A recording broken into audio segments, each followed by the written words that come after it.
Hello everyone. The next part that we are going to discuss is the laboratory diagnosis of hepatitis A virus.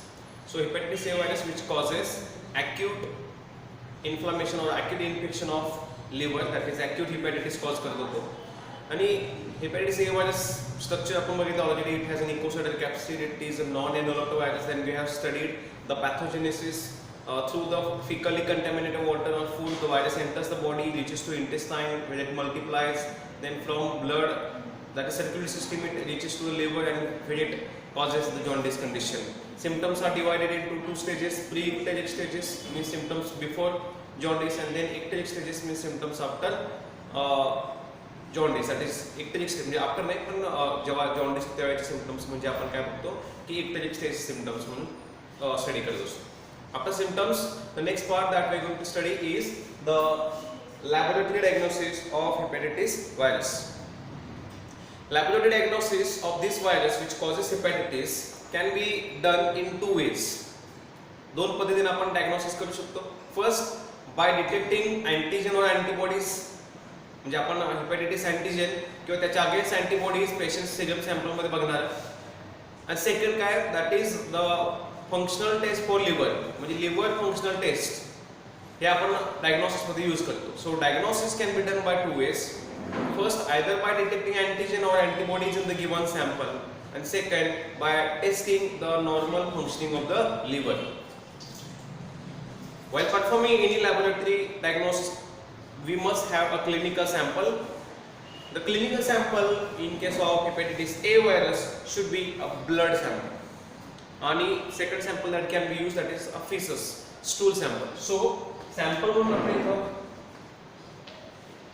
blood or stool use करू शकतो. Okay, so आपण ना दोन पद्धतीने diagnosis करणार आहे. त्यातलं मी सुरुवातीला सांगितलं की अँटीजन किंवा अँटीबॉडीज बघणार आहे.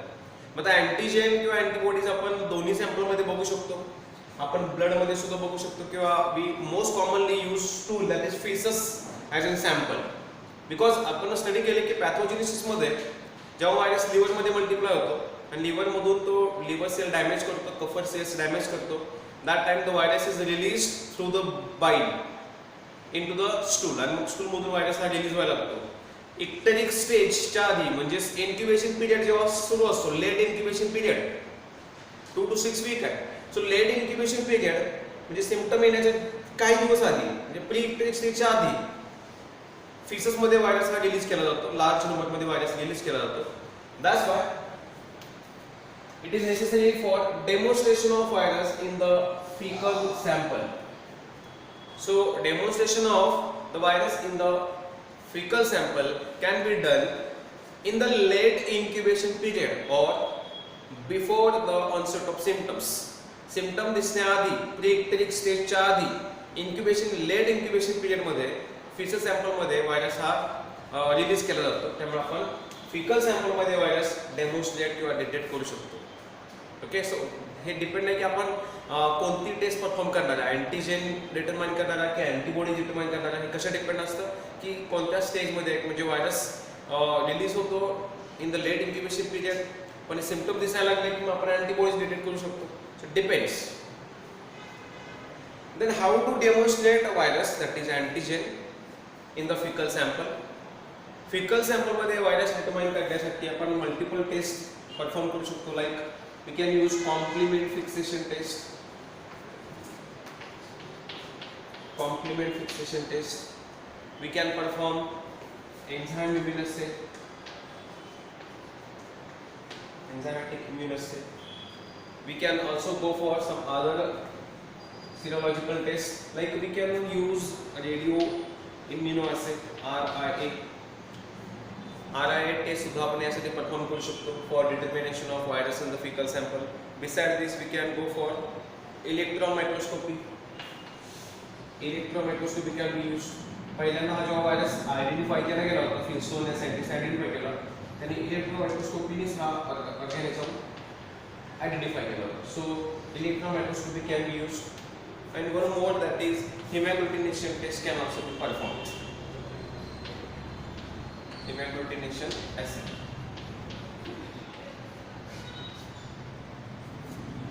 So complement fixation test, EI, RI that is radio immunology किंवा इलेक्ट्रॉन मायक्रोस्कोपी किंवा हेमॅग्नेटिझेशन असते, या सगळ्या टेस्ट आपण कशासाठी यूज करू शकतो? We can make the use of this test for demonstration of virus in the fecal sample. आपण या सगळ्या टेस्ट ऑलमोस्ट स्टडी केलेल्या आहेत प्रत्येक पॅथोजनमध्ये. यातलं एक टेस्ट जी तुम्हाला कदाचित माहिती नसेल that is this RI radio immunology. थोडक्यात सांगतो मी याच्यामध्ये काय केलं जातं. RI याच्यामध्ये काय असतं की आपण दोन प्रकारचे अँटीजन यूज करतो. एक आहे तो antigen that is radio labelled antigen असेल, नोन स्टँडर्ड, आपल्याला माहिती असेल नोन अँटीजन आहे, तो आपण अँटीजन घेतो, त्याला रेडिओ लेबलिंग करतो. आणि दुसरा अँटीजन कशामध्ये बघणार आहे आपण? पीस सॅम्पल, म्हणजे एक नॅचरली सॅम्पलमध्ये प्रेझेंट असलेला आणि एक आपल्याला माहिती असलेला नोन अँटीजन घेतो आपण. आणि त्या दोन्ही प्रकारचे अँटीजन आपण काय करतो? अँटीबॉडीज बरोबर मिक्स करतो.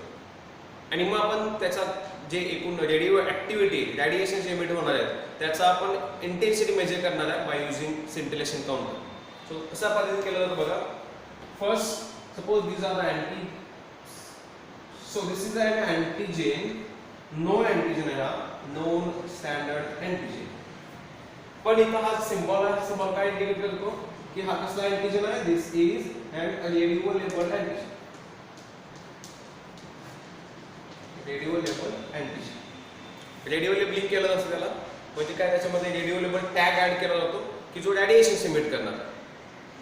सो असा रेडिओ लेबल अँटीजन आहे हा, it is mix with the known antibodies against hepatitis A virus. So there will be an antigen antibody complex. So हा immune complex form झाला आता, antigen antibody complex form झाला. Okay, so antigen antibody complex, now it is allowed to react with the serum antigen किंवा fecal antigen. जो आपण sample मध्ये बघणार आहे ते fecal sample, fecal सॅम्पल आपण आहे त्यातला अँटीजन आहे का याच्याशी मिक्स करणार आहे, म्हणजे सॅम्पल मिक्स करणार. आणि सॅम्पल मिक्स केल्यावर काय होईल बघा की this antigen will react with this particular antibody.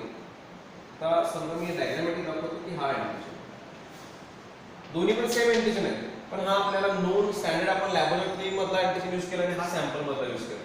जर suppose sample contains, if sample contains the antigen, that time this antigen will replace this one and will bind to this antibody. Okay, काय होईल? हा जो antigen आहे हा antigen इथे जाऊन bind करेल. आणि दुसरी एक ट्यूब घेतली आपण, त्याचबरोबर साइड बाय साइड दुसरी एक ट्यूब घेतली आणि त्याच्यामध्ये सुद्धा सेम कंडिशन्स फॉलो केल्या. आपण काय केलं, या नोन अँटीबॉडीज घेतल्या आणि त्याच्याबरोबर आपण या antibodies, non standard antibodies mix केल्या. सेम इथं कसं आहे तसंच काय केलं बघा, आपण नोन रेडिओ लेबल्ड अँटीजन घेतला, इथं पण नोन रेडिओ लेबल्ड अँटीजन घेतला, अँटीबॉडीज घेतल्या, नोन अँटीबॉडीज, कॉन्जुगेट फॉर्म झाला. कॉन्जुगेट फॉर्म झाल्यानंतर एका कंडिशन मध्ये आपण सॅम्पल ऍड केलं नाही, इथं सॅम्पल ऍड केलं. इथे सॅम्पल ऍड केल्यामुळे काय होणार आता की हा जो अँटीजन आहे हा याला रिप्लेस केलेला तो बाइंड होणार आहे. इथं माझं तसं नाही, इथं हा रिप्लेस होणारच नाही कारण आपण सॅम्पल ऍड केलं नाही. So each sample contains antigen that will bind to these antibodies and this radiolabeled antigen will be replaced. आता काय करणार आपण फायनली दोन्ही जे कंडिशन्स आहेत यांच्यामध्ये रॅडिएशन्स बघणार आपण किती रॅडिएशन्स इमिट झाल्या आणि मग त्यांचं कम्पॅरिझन करणार, सेंटिलेशन काउंटर यूज करणार यासाठी. ओके, ऑब्व्हियसली कंडिशन काय असणार बघा, इथं या कंडिशन मध्ये रॅडिएशन जास्त असणार आहे, इमिशन जास्त असणार आहे, कारण इथं अँटीजन रेडिओ लेबल तो आहे तसा, इथं तो रिमूव्ह झालेला आहे, त्यासाठी काही सॅम्पल मधला अँटीजन आला, त्यामुळे ऑब्व्हियसली इथे काय होणार आता की रॅडिएशन्स या कमी होणार आहेत. सो कंपॅरिझन करून जर रॅडिएशन्स कमी झाले याचा अर्थ काय, सॅम्पल कंटेन्स द अँटीजन, रॅडिएशन्स दोन्ही मध्ये सेम राहिले, याचा अर्थ इथं हा अँटीजन बाइंड झालाच नाही, रिप्लेस झालाच नाही, म्हणजे याच अँटीजननी रॅडिएशन्स इमिट केलेले आहेत, म्हणजे दोन्हीकडे सेम आलं. याचा अर्थ मिनिंग काय होतो की इथं सॅम्पल मध्ये स्पेसिफिक अँटीजन नाही आहे. This means the negative HAV test, hepatitis A virus ची जी अँटीजेनिक टेस्ट आहे ती इथं काय असणार आहे, निगेटिव्ह असणार. So this is an simplest method मी तुम्हाला एक्सप्लेन केली, रेडिओ लेबल्ड रेडिओ इम्यून असे. So we can detect the antigen, that is virus, in the fecal sample by using certain tests like complement fixation test, hematopoiesis test, as well as we can go for the RI or we can also go for electron microscopy. Okay, radio or immune electron microscope. Similarly, we can demonstrate the HAV antibodies also. आपण इथं HAV antibodies सुद्धा determine करू शकतो. जसं आपण antigen बघितलं इथं, similarly we can go for antibodies. आता अँटीबॉडीज बघणार आपण सॅम्पल मध्ये, सीरम सॅम्पल घेणार किंवा ब्लड सॅम्पल घेणार आणि त्या ब्लड मधून सीरम सेपरेट करणार, त्यात अँटीबॉडीज आहेत का बघायचं. सो अँटीबॉडीज कशा बघायच्या, नोन अँटीजन घेणार, सॅम्पल मिक्स करणार, अँटीजन अँटीबॉडी कॉम्प्लेक्स फॉर्म झाला याचा अर्थ अँटीबॉडीज आहेत. अँटीजन अँटीबॉडी कॉम्प्लेक्स नाही फॉर्म झाला याचा अर्थ अँटीबॉडीज ॲब्सेंट आहेत. आणि जर अँटीबॉडीज ॲब्सेंट असतील याचा अर्थ असा की patient is not suffering from the hepatitis. कारण अँटीबॉडीज नाही आहेत तर अशा कंडिशन मध्ये अँटीजन पण नसणार आहे, कारण अँटीजन असं तर अँटीबॉडी प्रोडक्शन होणारच आहे. ओके, सो इथं दोन प्रकारच्या अँटीबॉडीज बघणार आपण. We will go for IgM antibodies, IgG antibodies. Presence of IgG और प्रेझेन्स ऑफ IgM अँटीबॉडीज. आणि दोन्हीचं डिटेक्शन करण्यासाठी या दोन्ही अँटीबॉडीज पेशंट सॅम्पल मध्ये बघण्यासाठी we can make the use of ELISA test, enzyme linked immunosorbent test. So ELISA test can be used to detect the presence of IgM as well as presence of IgG antibodies in the given clinical sample. समजते हैं? If suppose IgM antibodies positive आल्या, IgM antibodies जो आपण taste करणार आहे ती taste positive आली, याचा अर्थ it indicates recent infection. It indicates recent hepatitis A virus infection. आणि जर IgG antibodies पॉझिटिव्ह आल्या, IgM आलेले पॉझिटिव्ह, फक्त IgG पॉझिटिव्ह आल्या, याचा अर्थ की पास्ट इन्फेक्शन असू शकतं किंवा patient is in the recovery phase. जर IgG फक्त पॉझिटिव्ह आल्या तर याचा मीनिंग काय की इन्फेक्शन आधी होऊन गेलेलं आहे किंवा पेशंट हा रिकव्हरी फेज मध्ये आहे. आता हे कधी होतं जेव्हा IgG फक्त पॉझिटिव्ह होतं. जेव्हा फक्त IgM येतो that means the present infection, आता प्रेझेंट आहे इन्फेक्शन, रिसेंट इन्फेक्शन आहे. Okay, so we can detect the presence of antigen और antibodies by using ELISA test. So एक तर आपण इथं व्हायरस बघणार आहे पीसी सॅम्पल मध्ये किंवा ब्लड मध्ये आपण अँटीबॉडीज बघणार. दोन्ही पद्धतीने आपण डायग्नोसिस करू शकतो. Beside this the next technique for diagnosis of this virus is next, that is liver functioning test.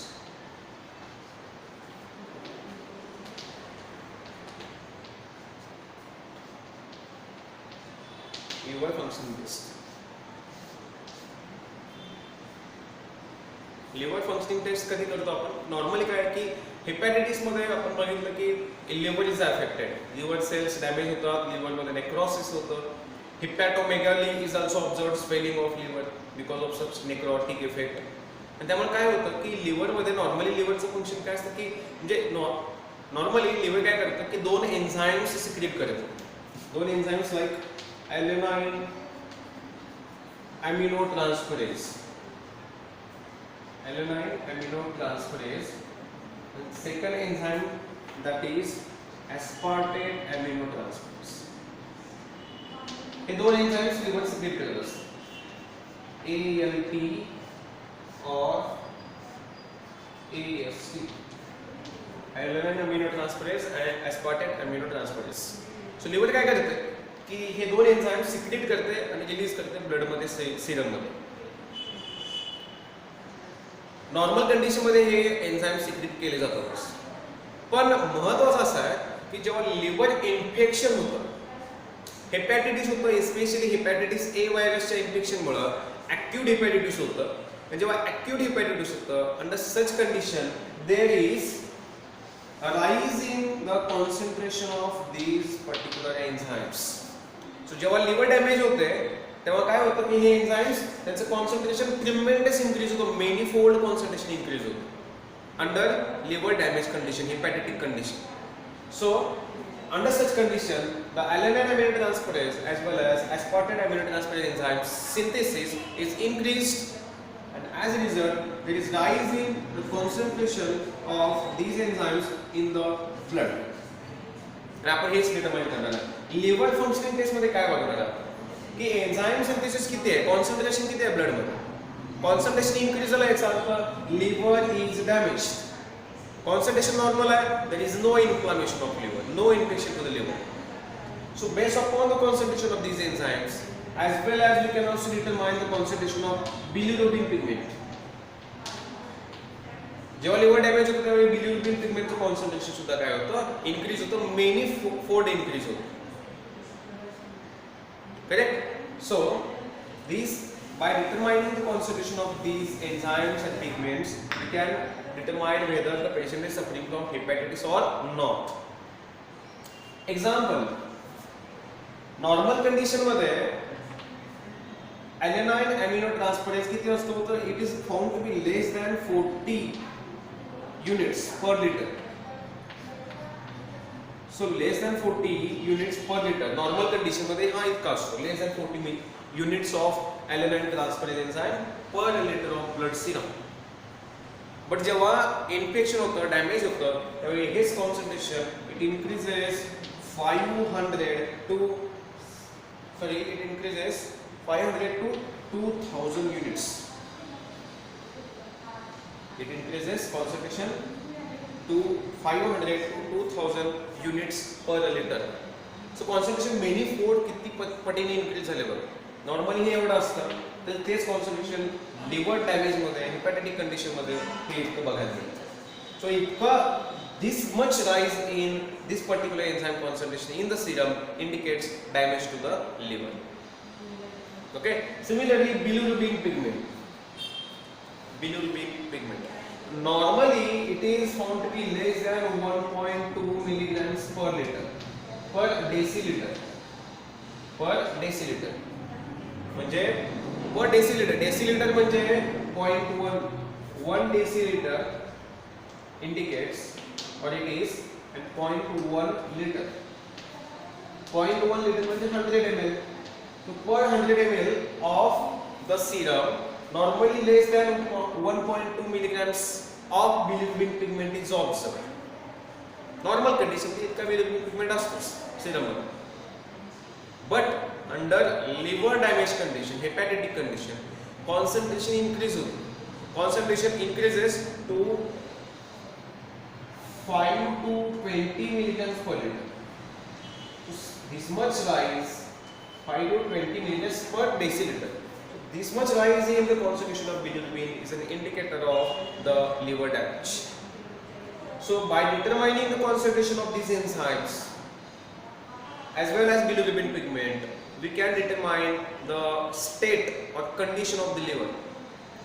Hepatic condition मध्ये किंवा hepatitis मध्ये या सगळ्या एन्झाईमचे किंवा पिगमेंटचे कॉन्सन्ट्रेशन ट्रिमेंडस इन्क्रीज होतं, आणि इन्क्रीज झालं याचा अर्थ देयर इज द डॅमेज, आणि मग ते डॅमेज हेपॅटायटिस ए व्हायरस म्हणून असू शकतो, आपण असं म्हणू शकतो. आता हेपॅटायटिस ए मुळे हे कसं बघायचं, तर हेपॅटायटिस ए च्या कंडिशन मध्ये म्हणजे whenever there is hepatitis A virus infection, अशा वेळी concentration of ALT enzyme is found to be constantly increasing.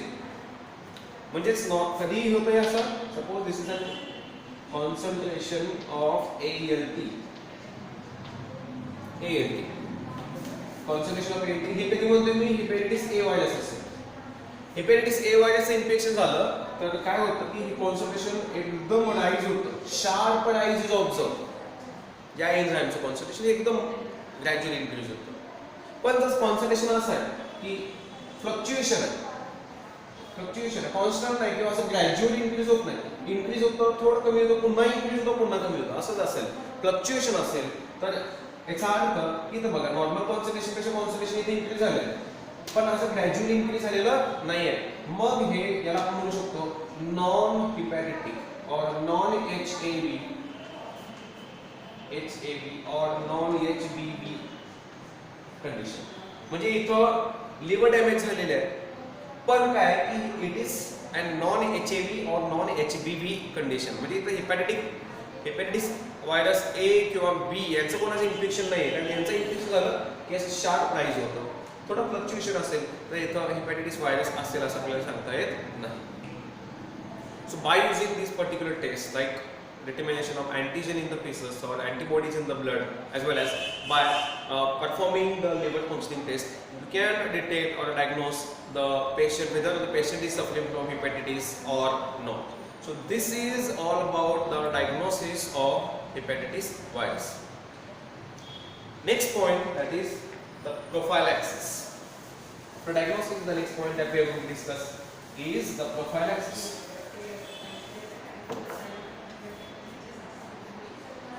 What are the preventive measures?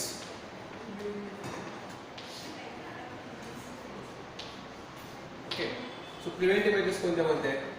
म्हणजे प्रोफायलॅक्टिक मेजर्स काय फॉलो करू शकतो आपण, काय फॉलो केलं पाहिजे to prevent us from the hepatitis. Prophylactic measures तीन प्रकारचे, तीन पद्धतीने करू शकतो आपण. First general prophylaxis. General prophylaxis मध्ये कॉमन जे आपण प्रिव्हेंटिव्ह मेजर्स आहेत, म्हणजे हेपॅटायटिस होऊच नाही म्हणून काय करायचं, obviously maintaining hygienic condition is of most importance. Hygienic condition should be maintained. जनरल प्रोफायलॅक्सिस म्हणजे आपल्याला माहिती आहे की hepatitis A virus it disseminates, transmits through fecal and oral route. That means through fecally contaminated water as well as fecally contaminated food. So to prevent this, we should prevent the contamination of water and food by the fecally or feces. म्हणजे feces contamination water मध्ये किंवा food मध्ये आपण prevent करू शकतो. We can maintain proper hygienic condition, washing your hands frequently. So such hygienic condition, prevention of water contamination, these are the measures which should be followed to prevent hepatitis outbreak. याला म्हणायचं general प्रोफायलॅक्टिक measures. याच्या व्यतिरिक्त अजून काही prophylactic measures आहेत, like second active prophylaxis. Active prophylaxis, तर active prophylaxis मध्ये आपण वॅक्सिन्स यूज करतो. We make the use of vaccines. Vaccine available आहे. Vaccine is available. First, that is attenuated vaccine किंवा killed vaccine पण available आहे. दोन्ही attenuated पण आहे. Killed vaccine, that is पहिल्या त्याच्यामध्ये काय केलं होतं, जो अँटीजन आहे, antigen is grown in the tissue culture. म्हणजे जो व्हायरस आहे तो virus tissue culture cell lines मध्ये ग्रो केला जातो. सेल लाईन्स मध्ये ग्रो केल्यानंतर मग त्या व्हायरसला इनएक्टिवेट केलं जातं. Okay, so first virus is grown in the cell lines like human WI38 or MRC5. So MRC5, WI38 he fibroblast sale आहे आपल्या ह्यूमन सेल. सो या सेल कल्चर, हे जे सेल कल्चर आहे, सेल लाईन्स आहे, त्याच्यामध्ये व्हायरस ग्रो केला जातो. व्हायरस ग्रो झाला म्हणजे मल्टिप्लाय केला जातो. मल्टिप्लाय झाल्यानंतर then virus inactivation is done by using formaldehyde. So इथे किल होण्यापेक्षा मी इनएक्टिवेट बोलतो. इनएक्टिवेटेड वॅक्सिन फॉर्मल्डिहाइड यूज करून किंवा फॉर्मॅलिन यूज करून आपण काय करू शकतो, व्हायरसला इनएक्टिवेट केला जाऊ शकतो आणि मग असा inactivated virus as a vaccine म्हणून यूज केला जाऊ शकतो. So vaccine is prepared, first type of vaccine that is inactivated vaccine which is prepared by cultivating virus in the human cell lines like WI38 या sale lines आहेत किंवा MRC5 याच्यामध्ये virus cultivate केला जातो. Cultivate केल्यानंतर मग व्हायरसला inactivate करणार आहे फॉर्मल्डिहाइड इनएक्टिवेटेड और formalin inactivated vaccine. This vaccine can be taken intramuscularly. Route of administration कसा आहे याचा, इंट्रामस्क्युलर. सो इंट्रामस्क्युलरली हा व्हायरस आपण घेऊ शकतो, सॉरी हा हे वॅक्सिन घेतलं जाऊ शकतो. दिस इज अन इनएक्टिवेटेड वॅक्सिन. याच्या व्यतिरिक्त सेकंड ॲटेन्युएटेड वॅक्सिन सुद्धा अवेलेबल आहे.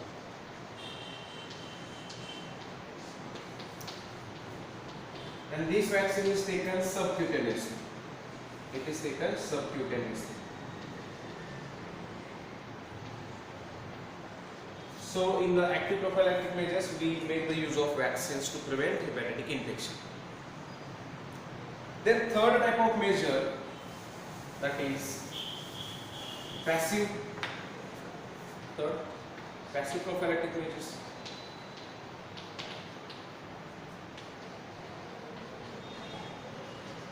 पॅसिव्ह प्रोफायलॅक्सिस याच्यामध्ये आपण काय यूज करतो तर पॅसिव्ह प्रोफायलॅक्सिस मध्ये आपण पूल्ड सिरम यूज करतो. We make the use of pooled serum. Pooled serum actually काय असतं की जे कम्युनिटीमध्ये पेशंट रिकवर झालेले आहेत त्यांच्यामधून आपण अँटीबॉडीज सिरम हार्वेस्ट करतो आणि मग असं मिक्स केलेलं सिरम असतं that is injected into the another person. Specially hepatitis होण्याआधीच आपण पॅसिव्ह प्रोफायलॅक्टिक मेजर्स फॉलो करत असतो. तर मग ऑब्व्हियसली आपण कधी घ्यायची कंडिशन कोणती असते म्हणजे आपण कधी आपल्याला कसं समजणार की आपल्याला हेपॅटायटिस होऊ शकतो असे पर्सन की ज्यांच्यामध्ये हेपॅटायटिस होण्याचे चान्सेस जास्त आहेत.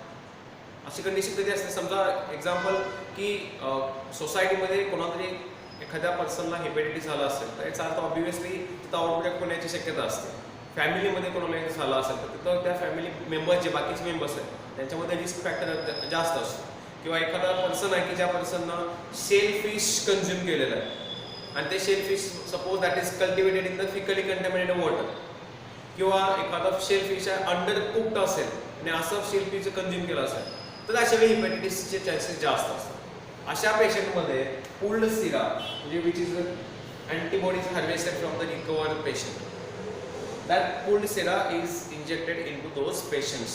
That is a passive prophylactic measure. So in the prophylaxis generally आपण काय करू शकतो वॉटर कंटॅमिनेशन प्रिव्हेंट करू शकतो दॅट इज जनरल प्रोफायलॅक्सिस.